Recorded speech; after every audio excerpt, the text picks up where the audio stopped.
सनातन धर्म में गाय को माता का दर्जा दिया गया है। गाय में विराजमान है 33 कोटि देवी देवता। जी हाँ, इसी भाव के साथ साइबर सिटी गुरुग्राम में गौ माता के पहले भव्य मंदिर का निर्माण किया जा रहा है। ये निर्माण गुरुग्राम के भोंसी में स्थित स्वामी गीतानंद आश्रम में हो रहा है। देखिए, मेरा नाम सुनील भारद्वाज है और मेरा जो जन्म है वो इसी गांव में हुआ। इस गीतानंद आश्रम की बहुत विशेषताएं हैं। अब आपने जो गोपाष्टमी के बारे में पूछा, मेरे को 2015 में पैरालाइज हो गया था। मेरा जिस वैद्य ने इलाज किया उसने ये बताया कि आपको जब ठीक होंगे जब आप देसी गाय के दूध में इस दवाई को लेंगे। गाय की महिमा के बारे में मैं पहले भी पता था, मगर मैं आपके सामने खड़ा हूँ, मैं अगर आपको बताऊँ तो अलग है। कुछ देखने के बाद मुझे ये नहीं कह सकता कि मेरे को पैरालाइज हुआ। गौ माता के उसमें जो हमने वो ली दवाई, उससे पूर्ण रूप से मैं स्वस्थ हो गया।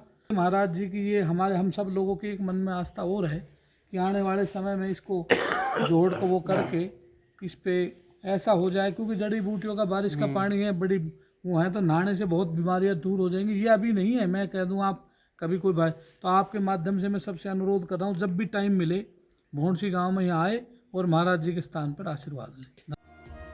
जहां एक ओर स्वामी गीतानंद आश्रम के साथ लोगों की भावनाएं जुड़ी हैं, तो वहीं दूसरी ओर गाय माता के साथ लोगों का कितना प्रेम है, इस बात का अंदाजा इसी बात से लगाया जा सकता है कि जब वहां मौजूद भक्त से गौ माता के बारे में बातचीत की गई तो उनकी आंखें नम हो गई। इस दौरान गो प्रेमी भगवती भारद्वाज की माने तो जिस गौ माता का दूध पीकर हम बड़े हुए हैं, वो गौ माता आज कूड़ा, प्लास्टिक की थैलियां खाने को मजबूर है और इस पर किसी का ध्यान नहीं जा रहा है। कहने को तो गौ माता को माँ के रूप में पूजा जाता है, लेकिन उसके बावजूद लोग अपनी जिम्मेदारी नहीं निभा रहे हैं।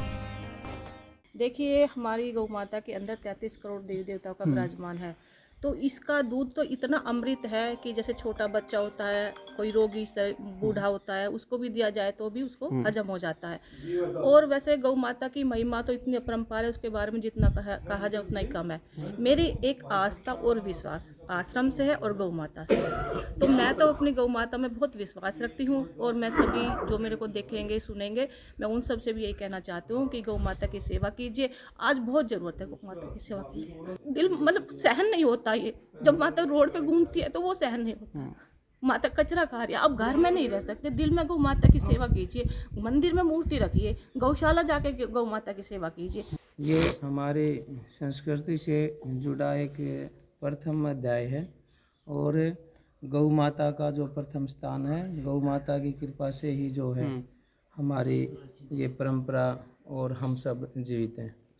तो ये बहुत अच्छी है, पूजा है, सराहनीय है और इस बारे में हमें काफ़ी गर्व हो कि हमें इस पूजा का जो है सानिध्य मौका मिलता है गुरु कृपा से। और हम यही चाहते हैं कि हर भगत जो है गौ माता की सेवा करे और घर में गौ रखे। दरअसल आश्रम के साथ लोगों की आस्था जुड़ी है। माना जाता है कि यह आश्रम 200 साल पुराना है।